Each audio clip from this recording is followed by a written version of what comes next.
Bonjour chers parents et bienvenue dans votre émission Super Parents au cœur de l'éducation. Nous sommes là dans le cadre de notre émission concernant le rejet. Nous avons déjà vu plusieurs types de rejets, parmi lesquels le rejet prénatal, rejet du sexe de l'enfant, les enfants de remplacement et bien d'autres, les enfants avortés entre autres.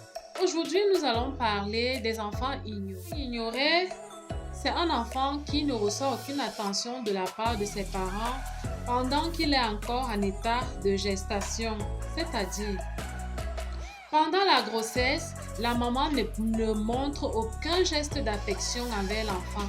Elle ne parle pas à l'enfant, pas de paroles d'amour envers l'enfant qui est dans le ventre, pas de caresses, pas de mots doux, pas de mots gentils, aucune communication qui pourra permettre à l'enfant de se sentir aimé et attendu.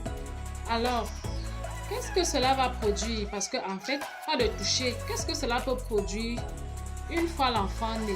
Une fois l'enfant né, nous aurons des enfants qui préfèrent être isolés. Là, maintenant, vous allez d'abord constater que c'est un enfant qui, soit il ne pleure pas trop, c'est-à-dire on va dire cet enfant est calme parce que quand il a déjà mangé ou bien qu'on lui a déjà donné ce dont il a besoin, il reste tranquille dans son coin. Même quand il est réveillé, il ne pleure pas parce qu'il fait tout pour s'effacer. Il fait tout pour ne pas se faire remarquer. Il dit que on ne veut pas de lui, du coup ses cris et autres peuvent déranger. Au fur et à mesure que cet enfant grandit, nous aurons là des enfants qui ne sont pas du tout exigeants. Nous avons donc des êtres qui sont associables. On va se dire, mais cet enfant n'est pas sociable du tout. Non, c'est pas qu'il n'est pas. Il a été isolé quand il était dans le ventre. Donc, c'est pas une fois qu'il va naître qu'il va chercher à être en contact avec les gens, puisqu'il a été seul pendant tous ces 9 mois. Pas de mots d'amour, pas de gestes affectifs, même envers le ventre, pas de toucher affectif sur le ventre, rien. Donc, il s'est habitué. Il a du mal également à recevoir l'amour parce que il faut bien noter que les enfants qui ont du mal à recevoir de l'amour reviennent ici dans le rejet de l'enfant, oui. Parce que ces personnes qui ont été rejetées ont du mal à recevoir de l'amour et en donner également, ils ne savent pas. Parce que de toutes les façons, ils n'en ont pas reçu assez pendant qu'eux-mêmes, ils étaient dans le processus de gestation. Parfois, nous avons des bébés, nous ne disons pas ici que c'est la seule et unique raison pour laquelle nous avons ce type de bébé, mais nous avons parfois des bébés qui naissent autistes.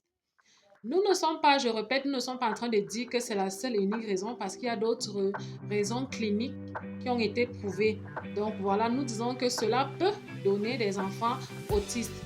Nous avons donc maintenant ce type d'enfants-là qui sont isolés, ils sont dans leur coin, ils ne sont pas du tout exigeants, ils ne demandent rien. Même s'ils ont besoin de quelque chose, ils ne le réclament pas parce qu'ils se disent que de toutes les façons, ils n'ont pas le droit de réclamer quoi que ce soit.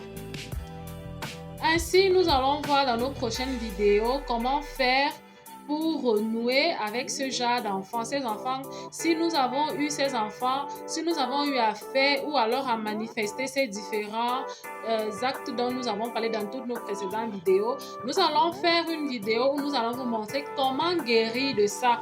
Ou alors si nous-mêmes, une fois adultes, nous nous rendons compte que nous avons certaines habitudes ou certains comportements que nous avons eu à citer ici dans nos vidéos, ne vous inquiétez pas, notre prochaine vidéo va parler de comment guérir de ces blessures de rejet à l'aide de la psychologie, mais aussi, et le plus important, à l'aide de la parole de Dieu. Parce que n'oubliez pas, nous sommes d'abord une page qui promeut l'éducation chrétienne.